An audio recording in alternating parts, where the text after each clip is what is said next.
ଆଜି ଅର୍ଥାତ୍ 11 ଜୁଲାଇ ଶୁକ୍ରବାର। ଆଜି ସକାଳର ପାଣିପାଗ ବିଭାଗରୁ ଆସିଲା ବଡ଼ ଖବର। ଘୂର୍ଣ୍ଣିବଳୟ ପ୍ରଭାବରେ ଆସନ୍ତା 13ରୁ 15 ତାରିଖ ପର୍ଯ୍ୟନ୍ତ ରାଜ୍ୟରେ ବ୍ୟାପକ ବର୍ଷାର ସମ୍ଭାବନା ରହିଛି। 15 ତାରିଖ ପରେ କମିବ ବର୍ଷାର ପରିମାଣ। ବର୍ତ୍ତମାନ ଏକ ଘୂର୍ଣ୍ଣିବଳୟ ଝାଡ଼ଖଣ୍ଡ ଉପରେ ରହିଛି, ଯେଉଁଥିପାଇଁ ଉତ୍ତର ଓଡ଼ିଶାର ବିଭିନ୍ନ ସ୍ଥାନରେ ବର୍ଷା ସମ୍ଭାବନା ରହିଛି। ସୁନ୍ଦରଗଡ଼, ଝାରସୁଗୁଡ଼ା ଓ ସମ୍ବଲପୁରରେ ଭାରୀ ବର୍ଷାର ସମ୍ଭାବନା ରହିଛି। ଗୋଟିଏ ଦୁଇଟି ସ୍ଥାନରେ ପ୍ରବଳ ବର୍ଷା ହେବ। ଆସନ୍ତାକାଲି ଅର୍ଥାତ୍ 12 ଏବଂ 13 ତାରିଖରେ କିଛି ସ୍ଥାନରେ ହାଲୁକାରୁ ମଧ୍ୟମ ଧରଣର ବର୍ଷା ସମ୍ଭାବନା ରହିଛି।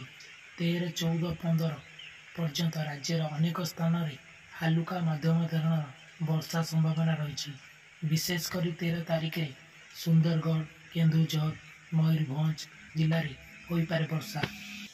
ପରେ 15 ତାରିଖ ଦିନ ବର୍ଷା ହେବା ସହ ଏହା ପରଠାରୁ କମିବ ବର୍ଷାର ପରିମାଣ। ମୌସୁମୀ ପ୍ରଭାବରେ 1 ଜୁନରୁ ଆଜି ପର୍ଯ୍ୟନ୍ତ ବର୍ଷାର ପରିମାଣ 34% ଅଧିକ ରହିଛି, ଯାହାକି ସ୍ୱାଭାବିକଠାରୁ ଅଧିକ ବର୍ଷା ହୋଇଛି। ଚଳିତ ମାସରେ ବି ସ୍ୱାଭାବିକଠାରୁ ଅଧିକ ବର୍ଷା ହେବ ବୋଲି କହିଛି ଆଞ୍ଚଳିକ ପାଣିପାଗ ବିଭାଗର କେନ୍ଦ୍ର ନିର୍ଦ୍ଦେଶିକା ମନୋରମା ମହାନ୍ତି।